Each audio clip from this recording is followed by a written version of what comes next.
Momen libur sekolah yang panjang dimanfaatkan banyak orang untuk liburan ke destinasi wisata pilihan. Terlebih saat ini Indonesia telah memasuki era endemi, alias berakhirnya masa pandemi COVID-19. Pemerintah menargetkan 150 juta pergerakan wisatawan Nusantara selama 3 minggu periode libur sekolah yang dimulai sejak 29 Juni hingga 16 Juli. Target ini muncul dari total jumlah siswa di seluruh Indonesia dikalikan dengan perkiraan pergerakan wisata siswa dan keluarganya. Kementerian Pariwisata dan Ekonomi Kreatif meminta masyarakat Indonesia untuk menghabiskan momen liburan sekolah dengan berwisata di Indonesia saja. Kemenparekraf juga mengajak para pelaku wisata dan ekonomi kreatif untuk memanfaatkan momentum liburan panjang sebagai upaya membangkitkan ekonomi, serta membuka lapangan kerja. Adanya promosi digital yang cukup masif dan influencer mendorong orang-orang untuk melakukan aktivitas outdoor yang dapat mewarnai momen libur sekolah. Liburan sekolah dinilai penting untuk menjaga kondisi kesehatan anak, baik fisik maupun mental.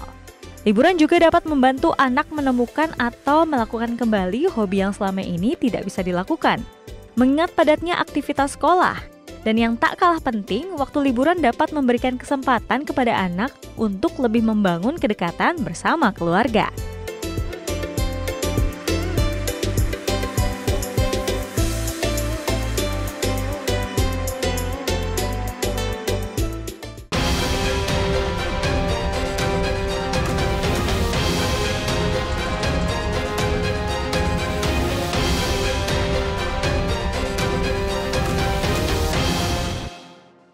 Halo pemirsa, senang sekali saya Dian Mirza kembali hadir menjumpai Anda di One on One Indo News TV. Dan di episode kali ini kita kedatangan tamu spesial yang kalau saya bilang susah ya kayaknya cari celahnya gitu. Karena dia ini sukses kayaknya di segala lini kehidupannya. Jadi pengusaha sukses, jadi menteri hebat bener gitu ya. Terus nggak cuman idolanya emak-emak, tapi nggak sedikit juga keluarga muda yang menjadikan dia ini family man role model gitu. Dan sekarang ia digadang-gadang menjadi cawapres di pemilu 2024. Siapa lagi kalau bukan Mas Menteri Sandiaga Uno? Apa kabar? Makasih Mbak Dian, terima kasih loh udah datang ke tempat kita di sini dan bisa mudah-mudahan silaturahim dan bertukar informasi. Iya, ini gimana nge-maintain apa ya ibarat ya? Kan abis pulang naik haji diserbu banyak wawancara, tetap fit, tetap seger, tetap bersemangat. Ya, bersyukur ke Tuhan Yang Maha Kuasa bahwa saya diberi kesehatan. Dan memang sepertinya kayak berturut-turut gitu. Tanggal 14 saya diterima bergabung bersama P3. Tanggal 17 ditunjuk sebagai Ketua Bapilu Nasional P3. Setelah itu saya menghadiri G20 sebagai perwakilan Indonesia di India. Dapat kabar sebelum berangkat bahwa diundang konferensi haji sekaligus berhaji. Jadi ini merupakan satu panggilan ya, selain kita menyumbangkan pengalaman Indonesia dalam kebangkitan pariwisata dan ekonomi kreatif, tapi juga diminta kontribusinya untuk pembenahan ekosistem haji. Jadi mengikuti prosesi haji, setelah itu kembali langsung ditugaskan Pak Presiden ke Papua untuk menggelar Papua Street Carnival. Jadi berturut-turut, tapi alhamdulillah masih sempat olahraga, masih sempat ketemu lari. Orang tua, masih sempat lari, sedikit fitness, tapi yang penting sih istirahatnya cukup, sama makannya harus bernutrisi. Mungkin itu salah satu yang harus saya jaga untuk bisa tetap fit. Nah, sebelum kita ngomongin politik nih ya Mas Menteri, ini kan masih dalam rangka liburan anak sekolah gitu, kurang lebih 2 minggu kurang lah ya, mereka masih libur gitu. Dan ini kira-kira capaiannya bakalan ya, ini liburan sekolah ini berkah ya. Karena kalau kita lihat setiap ada momen pergerakan masyarakat, terutama berkaitan dengan liburan, Idul Fitri, Lebaran, terus kemarin ada super long weekend, liburan Idul Adha, itu memberikan kontribusi terhadap pergerakan masyarakat. Targetnya tahun ini adalah 1,4 miliar pergerakan wisatawan Nusantara yang kita harapkan akan memberikan kontribusi luar biasa kepada kebangkitan ekonomi kita, membuka peluang usaha dan lapangan kerja. Dan ternyata kita memang melihat saat liburan Lebaran kemarin lebih dari 200 triliun rupiah disumbangkan oleh 124 juta masyarakat Indonesia yang bergerak. Berarti kita melihat peluang nih, setiap ada libur panjang, momen-momen Harpitnas, ini saya udah minta sama Bapak Presiden untuk mengabulkan permintaan kita karena ini masa-masa pemulihan. Sehingga tahun ini akan banyak libur panjang dan kita butuh dukungan karena setiap ada libur panjang itu nanti tingkat hunian hotel meningkat secara signifikan, juga UMKM di daerah ini mendapatkan limpahan berkah, rezeki dan membuka lapangan usaha karena target kita tahun ini adalah penciptaan 4,4 juta lapangan kerja di tahun 2024 di sektor pariwisata dan ekonomi kreatif. Ini optimis, akan, Mas. Saya sangat optimis ini akan tercapai. Tentunya perlu dukungan semua pihak, perlu kolaborasi dan ada tantangan-tantangan yang harus kita hadapi. Tapi dengan inovasi dan adaptasi, kami yakin dan insya Allah optimis bahwa target ini akan tercapai. Lantas bagaimana kolaborasinya dengan pihak lain? Ya, pertama dengan kementerian lembaga lainnya. Dengan kementerian lembaga lainnya berkaitan dengan mobilitas ini kan pasti transportasi, darat, udara, air ini sama Kementerian Perhubungan. Kita punya hubungan yang sangat solid dan nyambung banget, connect banget gitu. Saya sama Pak Menhub dan jajarannya. Sehingga target wisatawan mancanegara ini sudah terlampaui di semester pertama. Kita akan menargetkan 8,5 juta, baru saja dinaikkan itu targetnya, batas atas. Dinaikkan sekitar 1 juta dari 7,4 juta. Tapi di Juni yang kita harapkan tercapai 4,25 juta, sudah tercapai bulan Mei kemarin. Jadi kita mudah-mudahan bisa ada di rentang 10-15% di atas target batas atas kita. Jadi saya memberikan panduan atau guidance kepada industri untuk menyiapkan baik infrastruktur, investasi, SDM, menyikapi lonjakan wisatawan yang bergerak. Dan data Bloomberg terakhir bahwa ternyata aktivitas pariwisata dan ekonomi kreatif ini menyumbangkan banyak peluang usaha dan lapangan kerja 6 kali lipat lebih banyak daripada sektor-sektor lain. Jadi dengan adanya investasi di sektor pariwisata dan ekonomi kreatif ini, saya yakin akan tercipta dan terbuka peluang usaha dan lapangan kerja bagi anak-anak nih. Anak-anak muda kita, talenta-talenta kreatif kita, karena mereka ini sekarang sudah bukan hanya mencari kerja, tapi mereka juga ingin menciptakan lapangan kerja dengan membuka usaha. Dengan memulai startup, UMKM, di bidang kuliner, fashion dan lain sebagainya. Kalau ini yang sekarang kita dorong. Influencer sendiri berapa sih kontribusinya, berapa persen? Kalau ekonomi kreatif kita sekarang sudah ada di posisi 3 besar dunia. Oh ya? Jadi 7,8% kontribusi PDB ekonomi kreatif ke PDB nasional ini menempatkan kita di posisi ketiga setelah Amerika dan Korea.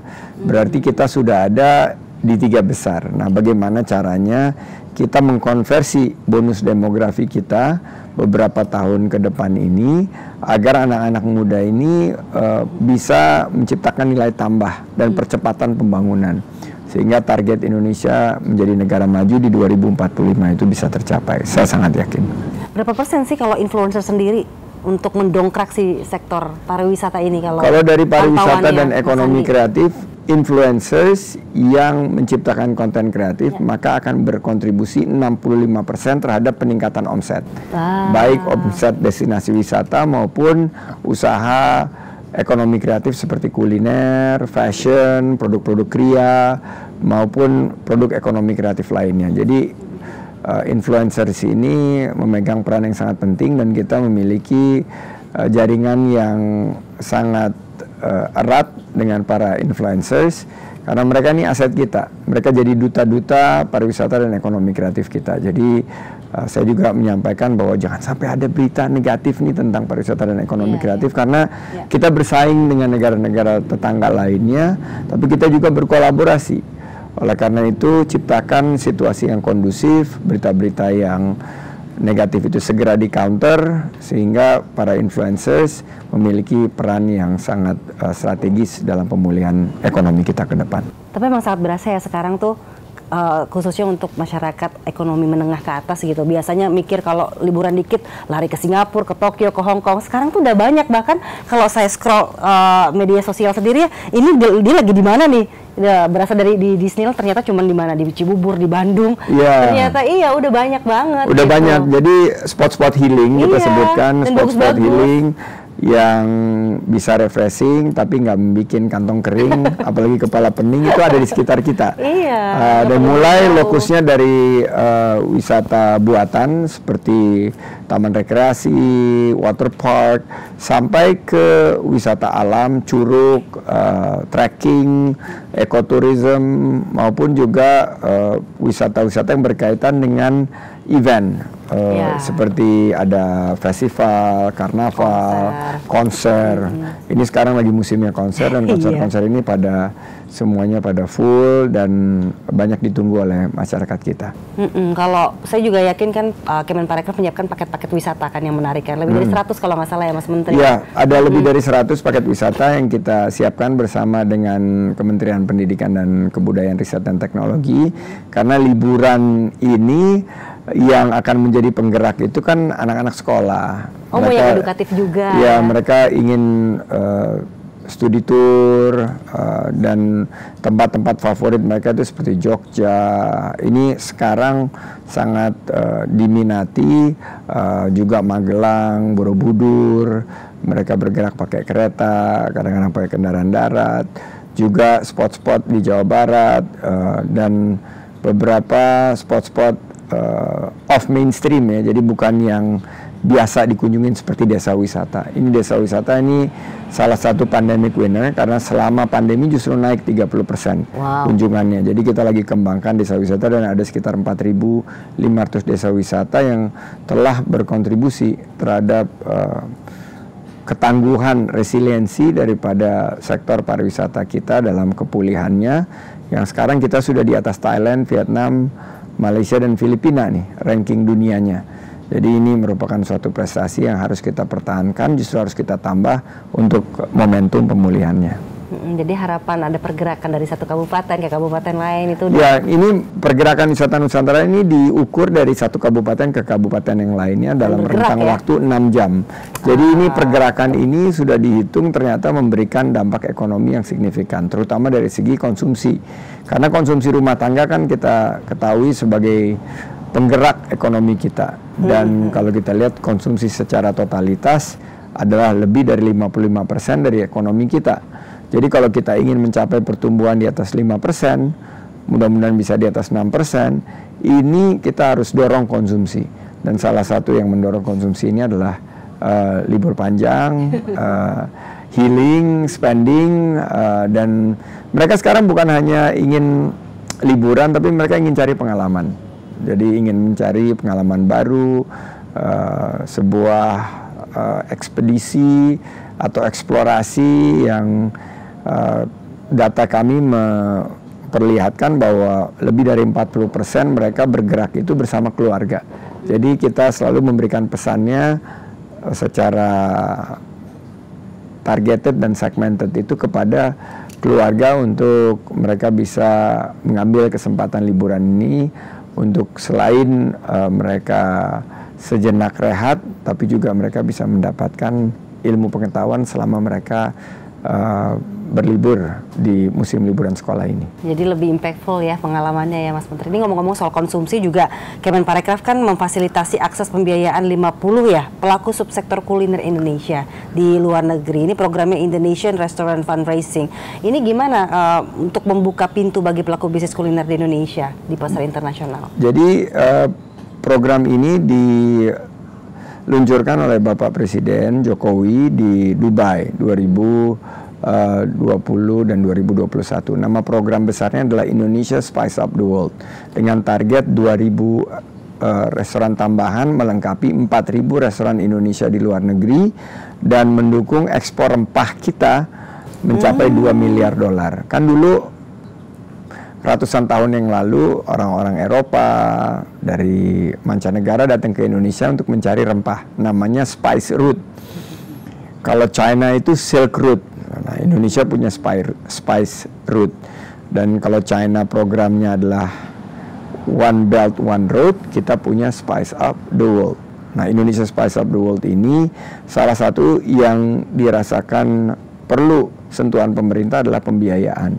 Dan program Indostar yang kami luncurkan adalah memberikan akses pembiayaan kepada 50 Indonesia restoran atau restoran Indonesia, baik yang ada di Indonesia untuk membuka cabang di luar negeri atau yang sudah ada di luar negeri untuk menambah cabangnya. Dan ini kita hadirkan secara totalitas, jadi bukan hanya perbankan, tapi juga ada crowdfunding, ada juga fintech, ada juga pembiayaan yang anti mainstream juga, jadi pembiayaan bagi hasil, pembiayaan syariah juga kita buka kesempatannya untuk sehingga kan kalau dilihat restoran Thailand udah duluan, Jepang ada di mana-mana, restoran Korea dengan K-pop juga terangkat. Kita kan juga punya kesempatan ini, apalagi Indonesia dikenal bukan hanya memiliki kuliner yang sangat terkenal seperti rendang, gado-gado, sate, soto, dan nasi goreng, tapi ini bisa dijadikan ajang promosi juga untuk pariwisata Indonesia. Setuju. Ini Mas Menteri tadi ngomong kalau Jogja juga jadi populer sekarang gitu untuk destinasi wisata, ada Bandung juga. Tapi kita nggak bisa pungkiri kalau pariwisata di Indonesia juga titik beratnya kan ada di Bali ya gitu. Nah ini apa sih sebetulnya yang membuat pemerintah ini kelihatannya kok ada yang berpendapat lamban untuk mengatasi masalah WNA di Bali yang berbuat onar gitu. Tapi dijawabnya nanti ya. Setelah pesan-pesan yang satu ini, pemirsa tetap bersama kami di One on One Sindian News TV.